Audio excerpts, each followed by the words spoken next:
We'll give it maybe 30 more seconds as folks are joining us on this rainy Monday.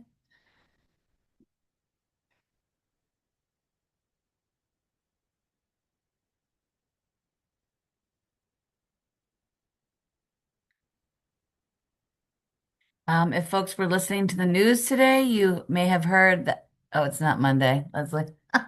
It's Thursday. It's good because I thought Thursday was yesterday. Today is, oh, filming with zombies in Worcester today. Kim, what's going on in the 508? We like to film a lot of the zombie apocalypse, Walking Dead pieces come here. So, Wow. yeah. And we had a movie. It's been three filmings in 2 months. It's kind of cool. Wow. That's a Yeah. lot. That is a lot. Um, the 508 is very inclusive zombies. You may have heard yesterday the Massachusetts House passed a literacy bill. And now that is moving on to the Senate. Um, so we will continue to monitor and track that. It was just recently they had the hearing, so it has been quick moving this session. O'Brien Gold says it's time to get film and TV tax credit to benefit an EC trust fund. All right, Brian, new revenue stream. Well, welcome. Suzanne, thank you for making this connection. And Michelle and Hans, welcome to the 9:30 call. Our first question for everyone that joins us is for each of you to tell us a little bit about you and how you came to be in your current role. We are recording, and so we will put it on our YouTube channel, but we look forward to hearing from you.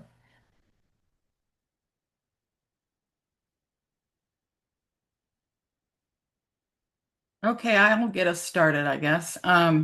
So, hello everyone, and thanks for inviting us into your space. Thank you, Suzanne, for suggesting it and making the connection and making it all happen. Um, would you like me to, is this the part where you want me to say how I got here? I can't. Yeah, so just as Okay. if you have slides, you can All right. start there. We just Yeah, ask everybody okay. to tell. All right. Yeah, I wasn't sure for sure if you wanted Suzanne and Hans to say something first or Or no, um, however you want to okay. organize it. Okay, Sure. good. So I think Suzanne and Hans, I'm going to go for it. Yeah. All right.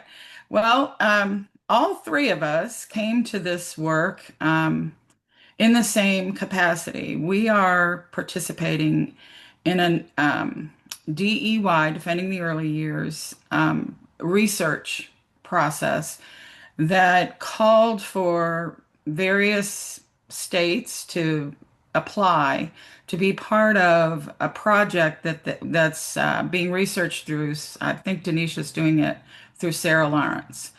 And the research question is, can on the ground, in the room, folks with young children come together in community and impact their governing bodies that address funding and policy? And if so, why would they choose to do that? What would be their processes around that?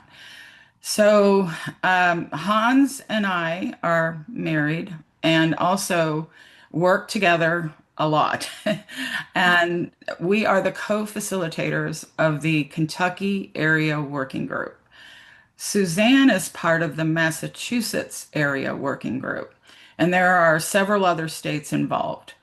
Suzanne has been instrumental in bringing this Ready for Me campaign that came out of about almost 2 years now of work with our area working group. We've evolved through many incarnations, which I won't go into, but we've landed on this Ready for Me arts campaign as a way to reach anyone who has any say in young children's lives. Suzanne said, I want to do that in Massachusetts. And so other cohorts said the same. And now Defending the Early Years has just in the last 2 weeks said this is going to be our new national campaign. So they'll roll that out. And it will be on their website with toolkits so that anyone in any state can be in touch for support and we can raise this campaign up. So that's how I got here. And if you're ready, I'm ready. Hans, if you want to go ahead and send the slides. I'll go through them.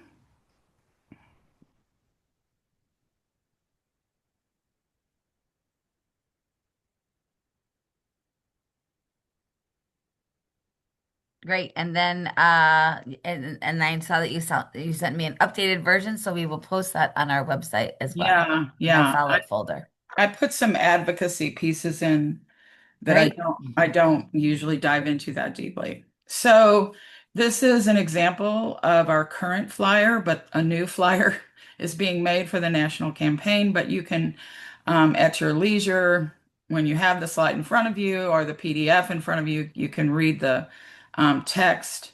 And everything we did for the campaign was grounded in the current DEY advocacy campaign around high quality preschools and childcare facilities being connected to what we know is developmentally appropriate for young children.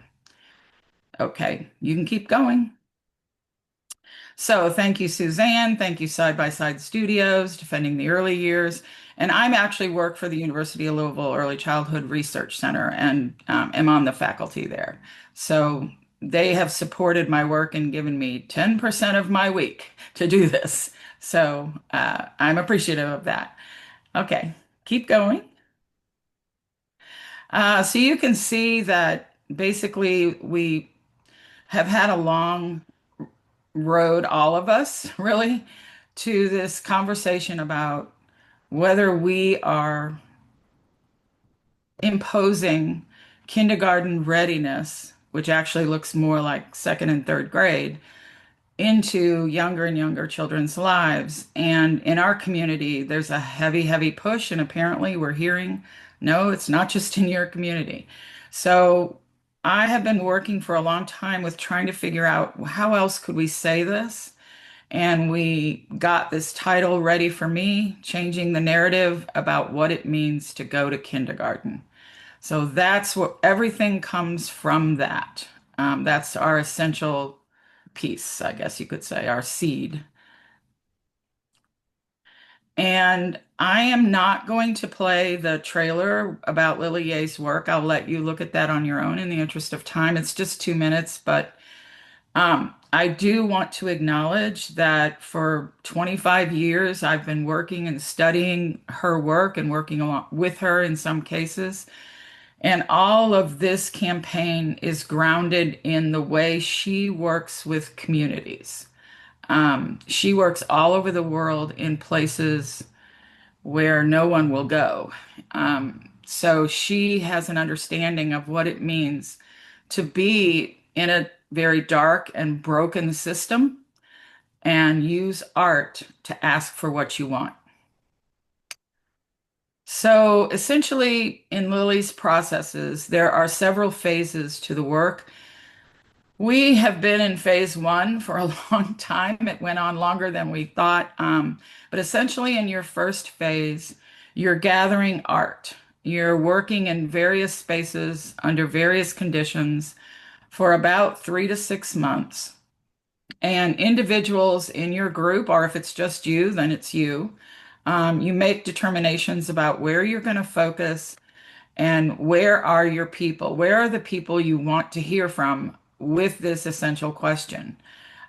If schools were ready for you, what would they look like? If schools were ready for your child, what would it look like? And we have conversation with those folks in the classrooms. We have conversation with children. We have conversation with families, guardians, everybody, community members. And each member of our area working group, as you can see on the slide, is focused on a specific space as a way to either host an event or host an exhibit. So, what conversations do we need to be having in those spaces? Well, this is Side by Side Studios having conversation with young children using art. What do you want when you go to school? One universal response is when I walk in the room, I want there to be rainbows. I want there to be mermaids. I want there to be ghosts. It's very interesting, but and we can, romanticize that and say how cute, how fun, but it's real. That's not what's in their spaces for the most part. And that's a real conversation worth having. So go ahead. That's fine. You can let it go. There we go. So some considerations that we recommend organizations make: be invited, go in spaces where it's their voices, not yours.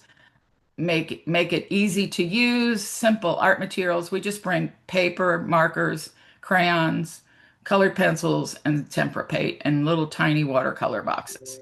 So consider all of these things when you're wanting to do this. And again, if folks are interested in beginning something like this, all of this would be in a toolkit that we could share with you and support you in doing. But these are some initial suggestions. Okay, we're good. So in phase two, you're starting to gather and look at all the artwork you've collected. Talk about the experiences you're having and discuss whatever you feel needs sharing, and start to use those responses as next steps, not unlike what you would do in a classroom with young children if you were scaffolding their play and understanding, well, what do I need to put on that table tomorrow, or what material are they asking me for? So it's the same process. You start to imagine where this needs to be exhibited, who needs to see this, and then you create whatever flyer with your principles that you want to have in it. And we'll get to the ask at the end, but there will be an ask in that same space eventually. Okay, keep going. Here we are. This is us. This is at a gathering our first gathering where we came together in a coffee shop and discussed what the art was telling us and where we would go next. So that's our group. Phase two, again, you're asking who needs to see it. And in our group, we've got 4 of us who've actually identified specific governing representatives who can be approached, invite them to an exhibit. Joy McAtee recently came to the Muhammad Ali exhibit, and I asked her the question, can we influence you as a state rep? And her commitment to me was yes. So each of these individuals are folks we've identified who are friendly, and getting them to commit to changing their language will be our next step. Okay, now you can let it go, babe. So here we are with Denisha Jones, the executive director of DEY, and Sierra Russos, who's the research coordinator. We went to give a presentation to a national teachers conference, and what you see behind you is a mural that was made by child care providers. Same questions. What do you need so you can be ready for the children who come, and not focus on making them ready for what's next? Okay, here's the Muhammad Ali Center exhibit that we recently did. You can see that we cover the tables with paper and have the art out. The paper covered tables are made that way so that folks can interact with the art, and that builds the conversation in the community. And we get more feedback in terms of our own research about Ready for Me. So you can keep going. And here we have high school students who are responding to art that was done in the Adair County Juvenile Justice Facility with kids who are repeat attendees in that facility. And they were asked, what did we miss? What did we miss in early childhood? Tell us that story. There are lots of stories they can tell us, to be sure. But the early childhood story for them is the focus of our work. And so on each of these pieces that these students are interacting with, these are high school kids who are responding to these students and their messages, which are potent, I will say. And we are going to start documenting those in a catalog and a book so that we can start saying, now we're going to our state rep, Keturah Heron, and Charles Booker. They are very committed to juvenile justice work and want to understand this early childhood piece because Kentucky's about to push for universal pre-K.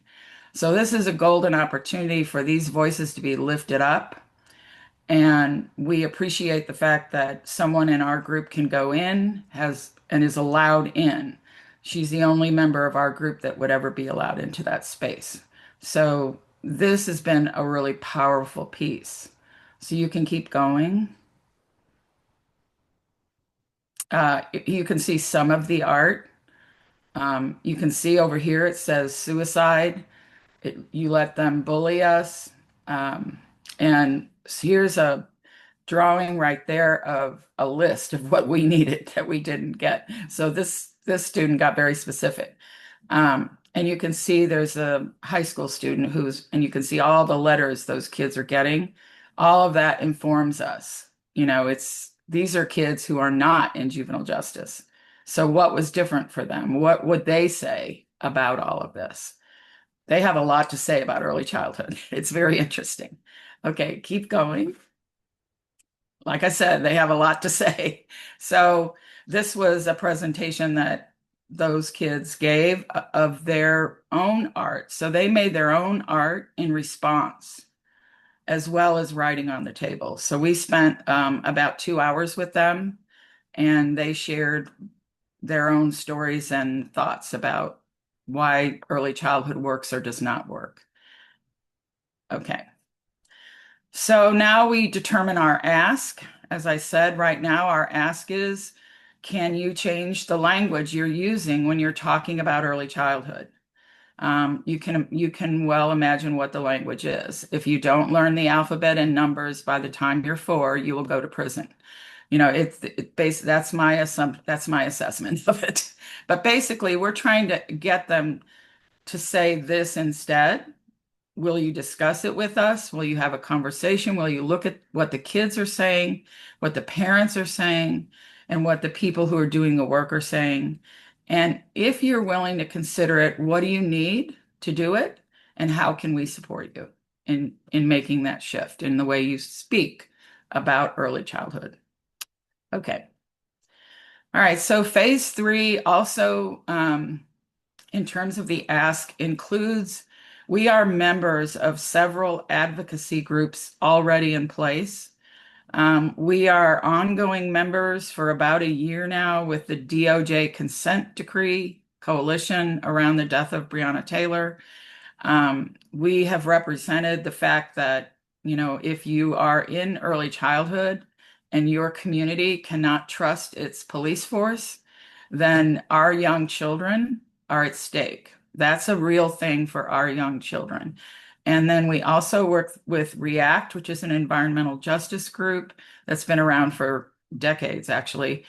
And we represent the interests of young children and the impact on their health. And we consider both of these issues ready for me issues. And we also communicate with Thrive by 5, which is a child care initiative that has just gotten rolling in Louisville. We've been off and on in community with them for about a year and a half. So one thing that started happening over this last, year and a half of this campaign is that centers and spaces, preschools started asking for workshops. Well, how do we become ready for these children? So we've developed workshops and done several. We have some more that are in development as a result of some recent work. So if you want to go on to the next slide. So here are some things coming up for us. We're adding a new workshop because teachers are saying, I want to be able to talk to parents about this because I get pushback in parent-teacher conferences around this. So this will be really helpful. We want to add a workshop that helps anyone interested in doing this. We want to create a catalog, and we're going to have a large-scale exhibit in what we hope will be the governor's rotunda during the Week of the Young Child. We're in conversation about that. And we are working on a Ready for Me journal that anyone could download and use to help children and families have those conversations with their future kindergarten programs. Instead of saying, I made them learn the alphabet, we can say, here's who I am. Here's my child. Let me tell you about them. Okay, so then, and also we have an ongoing, I'm going to be writing for Exchange Press once a month starting in January. So, what did kids say when we asked them? Here's some examples. Just go through those quickly. This is what kids told us. You can keep going. Keep going. That's from Wyoming history teachers. There's some more kids. You can keep going, going, and keep going. And here's our contact information. Ta-da. Okay, done. Thanks so much, and Michelle. Suzanne, did you want to add anything about kind of your experience in Massachusetts? And then if folks have questions, you can add them to chat or come off mute. Thank you so much, Amy, and thank you, Michelle. In case you can't hear, I'm homesick from work today, Oh no. Oh, no. but I'm so grateful to be here. I'll keep this really short. For in early childhood, there's not a lot of opportunity to network when you're in the classroom full time. But every once in a while, I come across an early childhood person that I think, where have you been my whole teaching life? And Michelle and Hans are people who, through DEY, I am just so grateful to have met. There were two things that really sparked me when I heard from Michelle and Hans about Ready for Me. Michelle, you addressed one of them, that often during parent-teacher conferences for kids who are turning 5 in their final year in my classroom, they often are asking, do you think they're ready? And for many years, I have turned the question back to them and said, the question isn't, are they ready? Is the kindergarten I've chosen for my child ready for who they will be on day one? And for many kids, some kids, maybe they are, but because I work a lot in disability and accessibility spaces, especially with those kids in mind, very often the answer is no. And so, that was one of the things that really drew me to this conversation. And the second thing is, for many years, on the front door, on the welcome door to my classroom, there was a sign that said, "All are welcome." And then I came across a quote from Dr. Crystal Jones that said, there's a big difference between saying all are welcome and saying this was created with you in mind. And it really stuck with me, because all are welcome means we're already doing what we're going to do, and you can come into and kind of get with the program, which is what a lot of kindergarten experiences are now, and some early childhood experiences too. Um, and this was created with you in mind has become a really foundational concept for how I start the school year every year, get to know families, connect with kids. And so I'm really excited to see what the possibilities are for Massachusetts for getting more input from educators, because we're so rarely asked this question: what would it take to be ready for me? What would it take for kindergarten to be ready for the students I've known and loved for 1, 2, 3, 4, 5 years before they head there? And so I don't want to take up more time because I know we're at the end of the call, but that was my inspiration for pulling this and figuring out where we can branch out from this beautiful work that Hans and Michelle and all of the people who have worked in Kentucky have done. Thanks so much, Suzanne. And we also see that Donna Trainum from the Massachusetts Department of Elementary and Secondary Education shared in chat that DESE and EEC, with funding from the Preschool Development Grant, have created a preschool to kindergarten transition toolkit. We hope to have it posted shortly. This fall, we're finalizing the PD and coaching model that goes along with it. The toolkit is based on ready schools, ready families, ready communities, equals successful transitions to kindergarten. We'll be happy to share it once it's posted. So yes, come to the 9:30 call. Christine wonders, have you seen these resources from the IES regional educational laboratories on ready schools and ready communities?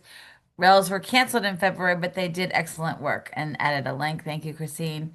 I think it was a very not, I wish I could say it was intentional, but on Tuesday we had, or Monday, we had the Massachusetts Research Collaborative folks on who are, talked about the importance of research, and then having you on today kind of as, educator researchers and the work that you're doing.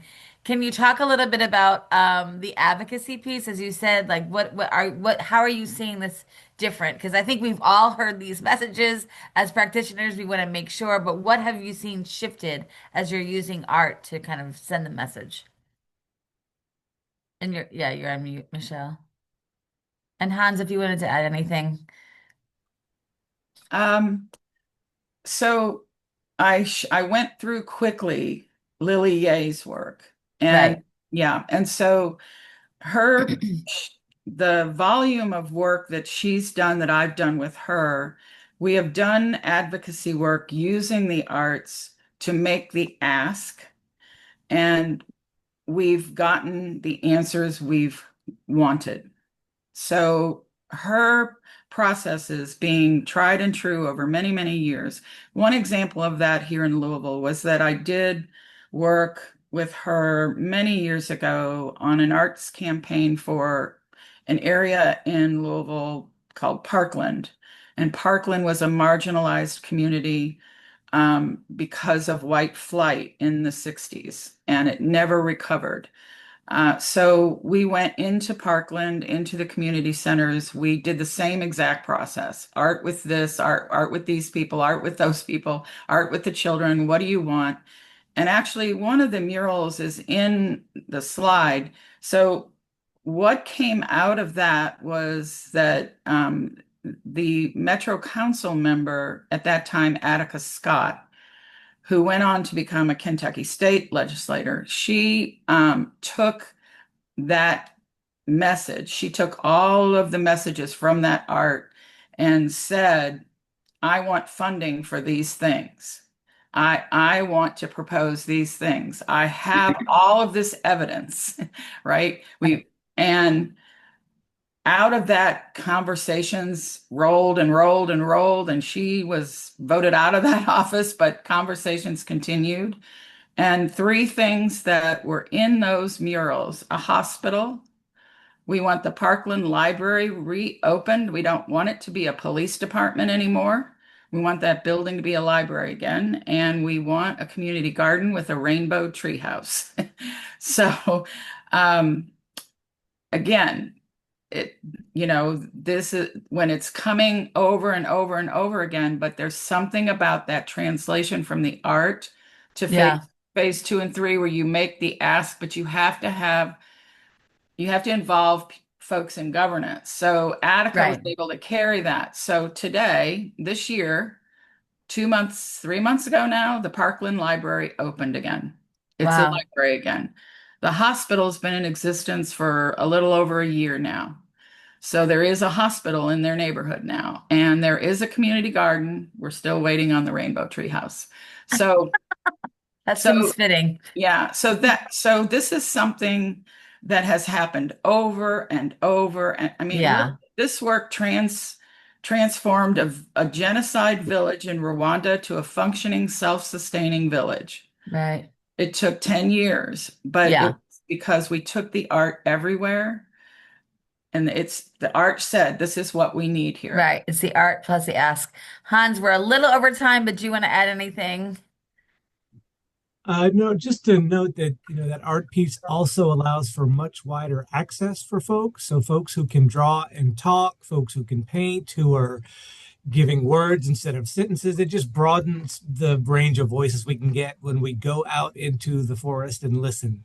So that's all. Thanks so much, Hans. We'll end it there. I think we often say the 9:30 call is the inspiration we didn't know that we needed. I also think we've been talking internally as a team that how can we keep showing up in community when everything is going on around us. So, my gosh, thank you so much for joining us. We'll be back in action on Monday here on the 9:30 call. All right, we'll see you then. Have a good weekend. Thank you, everybody. Take care.